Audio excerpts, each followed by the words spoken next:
The one and only John Sabol from up there, Fox 8 News up in Cleveland. What's up, my brother? How are you? What's up, man? It's been a hot minute. How you been? I'm good, man. Way too long. Before we start, give my love to the entire Sabol clan. I miss you guys, including your crazy brother. Does he still have the beard?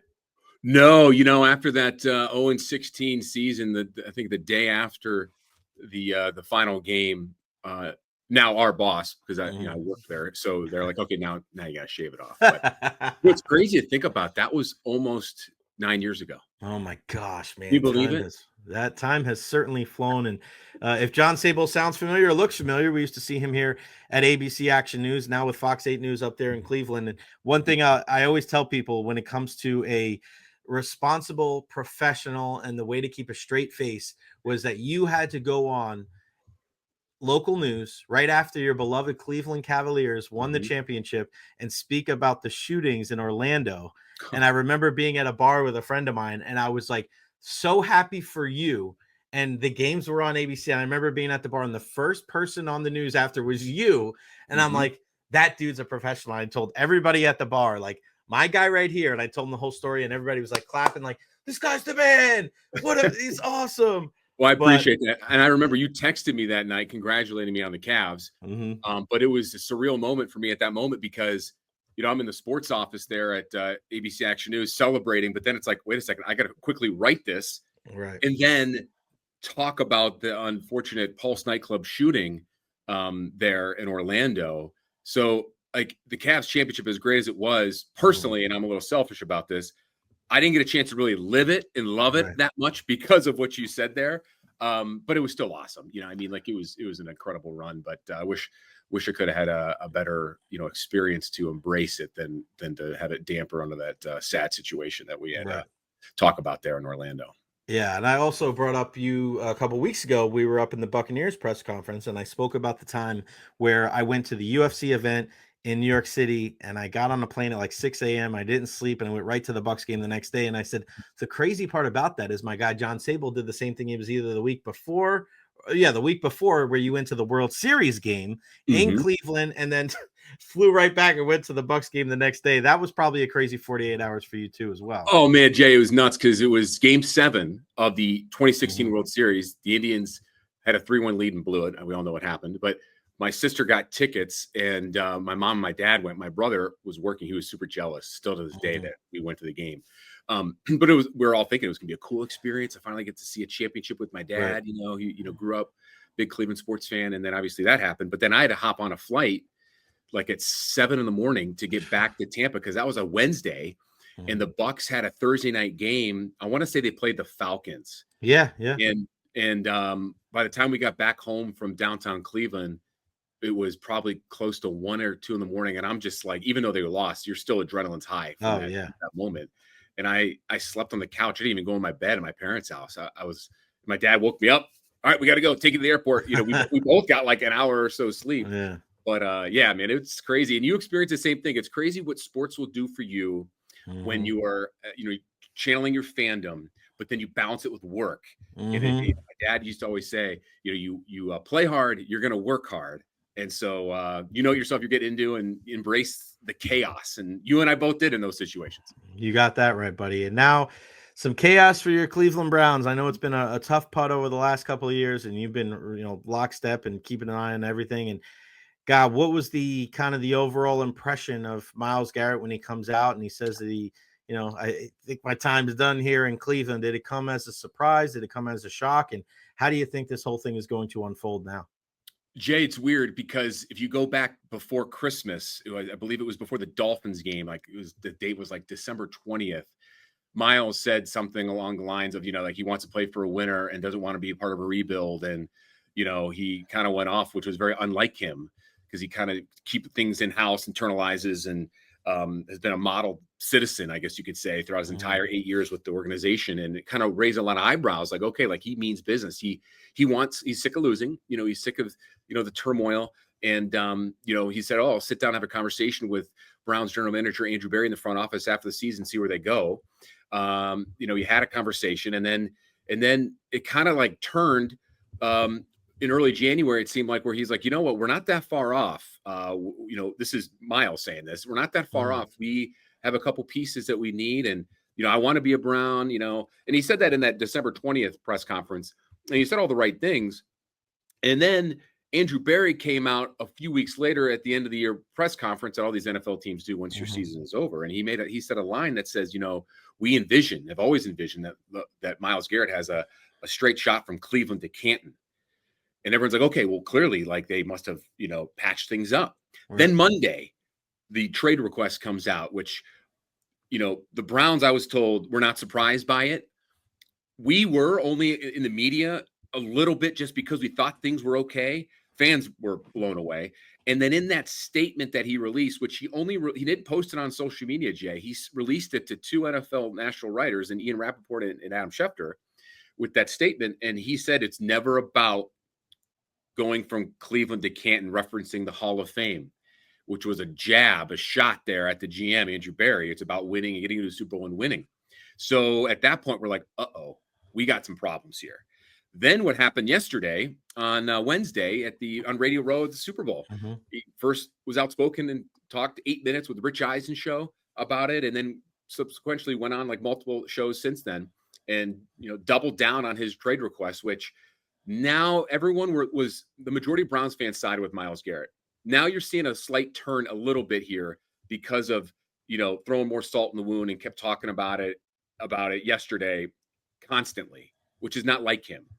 And now fans are like, all right, well then, get out of here type of thing. But their fans, though, to Myles' point, I mean, Myles has great points in a lot of things he said, but the fans are also really angry at the way the organization has held itself with the Deshaun Watson debacle and ownership and everything. So it's been a mess, and a big mess, which we're going to see how this unfolds.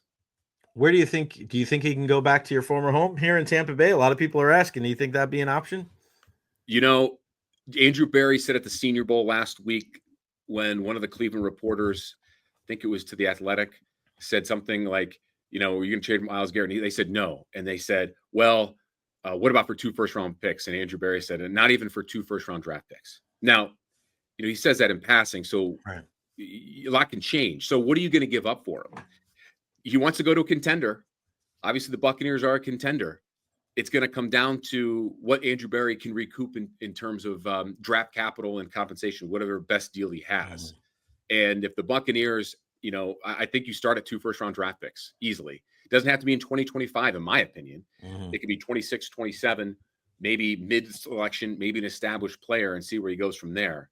The one issue I would say about the Buccaneers is the Baker Mayfield factor. Baker has grown up quite a bit since his Browns exit, quite a bit. I've got to know his inner circle a little bit over the last few years, especially since his trade to then Carolina. And you and I spoke about that when that happened. And he has grown up a lot. You guys have seen him grow up a lot since he arrived there. So there was some, I would say, not drama, but Myles and Baker, from what I was told, didn't really see eye to eye a lot when they were in Cleveland. Now, people change. People grow up. Could that change? Sure. Could that be a destination? It's all going to be compensation. I'm sure Baker would probably welcome that. But you got to look back at their time together.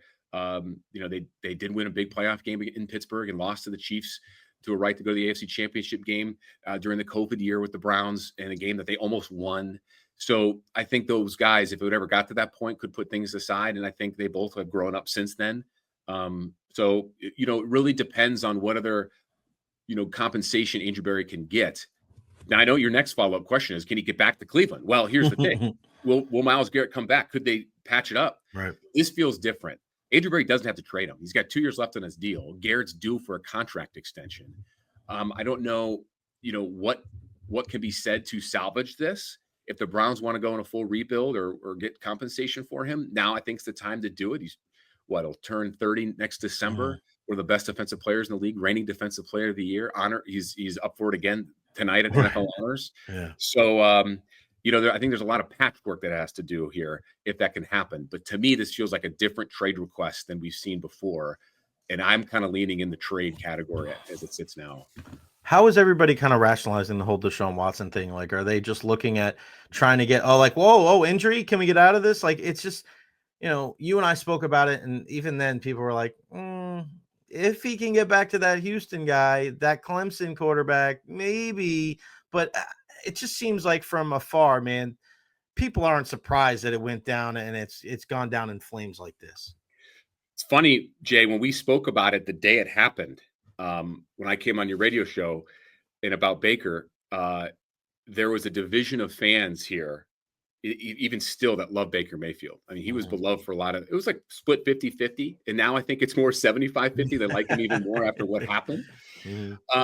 People thought, put aside Deshaun's off the field issues. Right. People anticipated him to lead, to come in and be that player he was with Houston before that year. Before that year, he didn't play. And it just hasn't happened. And frankly, it's not going to happen. The guy is a shell of himself, busted shoulder, Achilles, he ruptured twice. Well, once in October, and he just did it again in rehab. I don't think he'll play a game again for the Cleveland Browns. He will not play next year with that rehab after now being, rupturing a second time. So now you have 1 year left in his deal.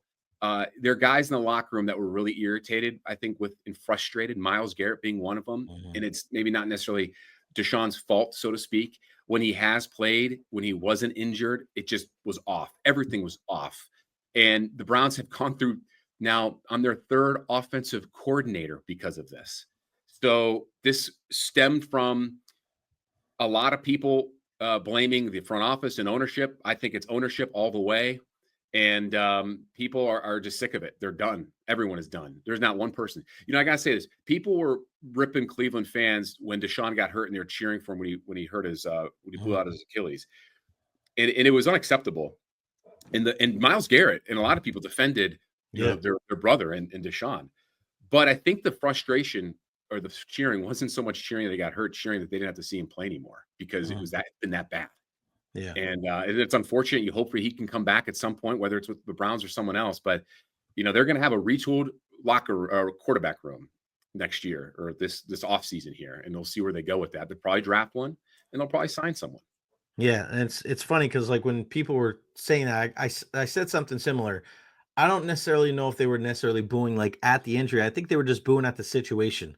Like, oh my God, this is the next, like, of course, something like this would happen. So those jeers weren't directly just at him, but just the situation and the ownership. So you said sign one, draft one. I mean, what names is a Kirk Cousins deal possible? I don't know if that would make a lot of sense because he's got a lot of money. Imagine the amount of money there. Would you bring a guy like Jameis back? Like, what do you see? And if they do draft a quarterback, is that a first round? Is it a second round? What do you think? Great questions. So let's first start on the free agent market here. The Browns are in cap hell at the moment here with the dead money from Deshaun's contract. And if they trade Myles Garrett, they're going to be taking on $36 million in dead money on his trade if they trade him before June 1st. Okay, just put that out there. That's one of the reasons why they don't want to trade him, among his stats and whatever. So now you're looking at quarterback. Okay, Kirk Cousins. Yeah, there's a lot of money owed there. There is a connection with Kevin Stefanski. He was his OC in Minnesota when he played there. They do like him, but will they go that route? It's the money thing is if they can get him, to sign a lesser deal, potentially is out there. There is some smoke on Geno Smith recently, which is kind of surprising. I don't think Jameis comes back. I think they've seen enough. To a point where the final couple games of the year, they gave the keys to the offense to Dorian Thompson-Robinson, which is a second year, fourth, fifth round draft pick kid. And while Jameis had a shoulder injury, that really wasn't an injury. It was more or less like, hey, we're going to give this guy, this kid a shot here.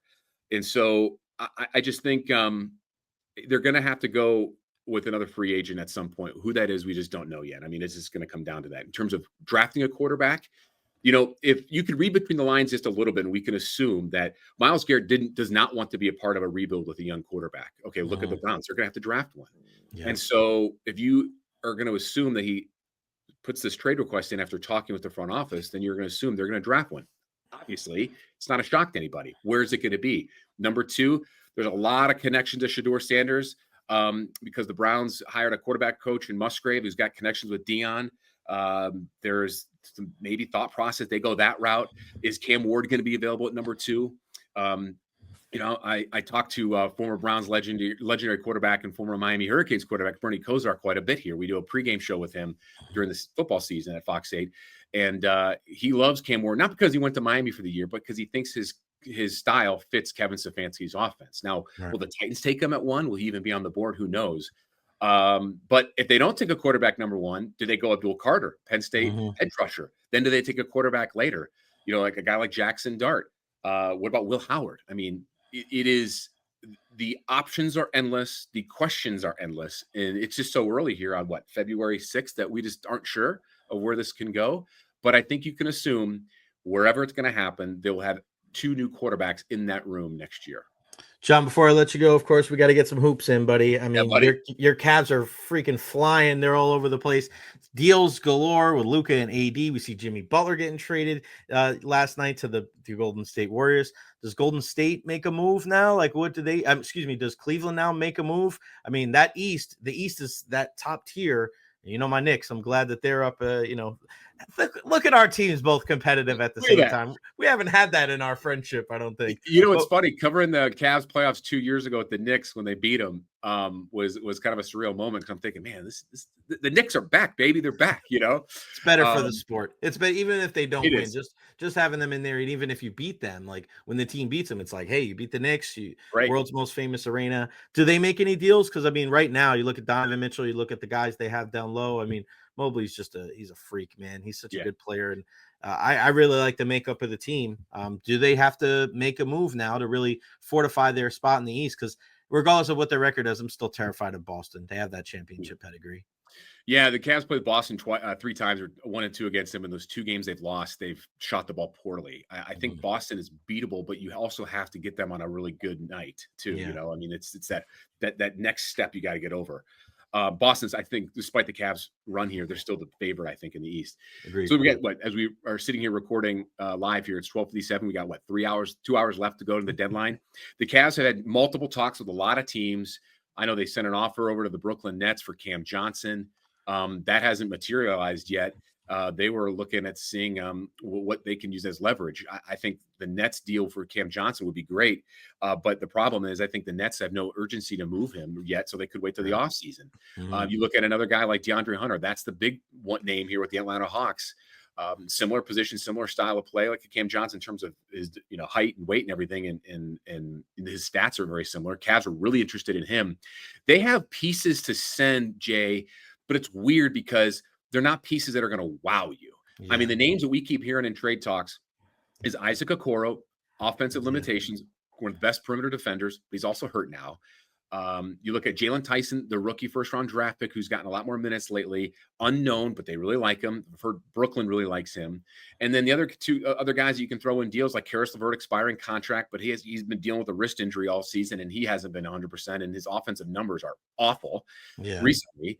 And then if you look at George Niang, too, who's having a decent year, those 4 guys are pieces that are looking at being in a potential trade, but that kills your depth and it kills some of your wing defenders or defense. So do they make that move? Is it going to put them over the edge? I don't think it's necessary. I look at them not want to rock the boat too much with chemistry. Right. Who knows? They're going to change, go make a deal 5 minutes after we get off here. Right. But, right. I think what they'll probably do, I think they stand pat. And I think they may get someone on the buyout market as big because they need big depth. Like Larry Nance Jr. is a guy I think that would look good if they could get him. He's a local guy. He's from Cleveland here. His dad played for the Cavs. Right. But it's interesting. We'll see where they go. But it's crazy to see how many All-Stars have been traded in this before the deadline. And today so far has been relatively quiet. Yeah, I know Mark Williams now going to the, from one coast to the other coast. Now he's the Lakers. Dalton Connect, who was a great star last year at Tennessee. Everybody's like, wow, it's going to be. But then I said, you bring in Luka. What the hell do you need Dalton Connect? You got Austin Reeves too, man. So, yeah, I expect we would say, wow, look at all the trades. Expect a flurry before the deadline. But sometimes, like you just alluded to, we see this in baseball probably more than any sport, where you have so many deals the day before. And then the day of, you're like, it's just a little relief pitcher here and a relief pitcher there. Right. Absolutely. It's funny because like in some years you get an active deadline in all the sports. I forget what year it was when the year the Lightning traded and got Ryan Callahan for Marty St. Louis. And if you look at that list of deals in the NHL, were just unbelievable that day. and that's in the NHL. But you get days Mhm. like that, you know, in all Yeah. these sports. So, you know, the NBA is kind of down at the moment in terms of ratings and everything. And I think some of these splashes may put some more eyes on the product. I like it. We'll see what happens, but playoffs are going to be really exciting, I think, this spring. Regardless of what happens, you and I are definitely going to be watching. Make sure you check him out on social media. John_Sabol, Fox 8 News up there in Cleveland. Of course, we remember him.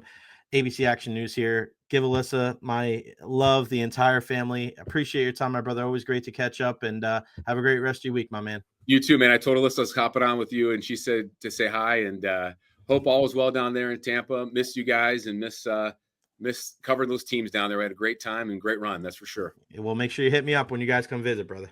Absolutely, buddy. Take care. Thanks for having me on, Jay. You got it.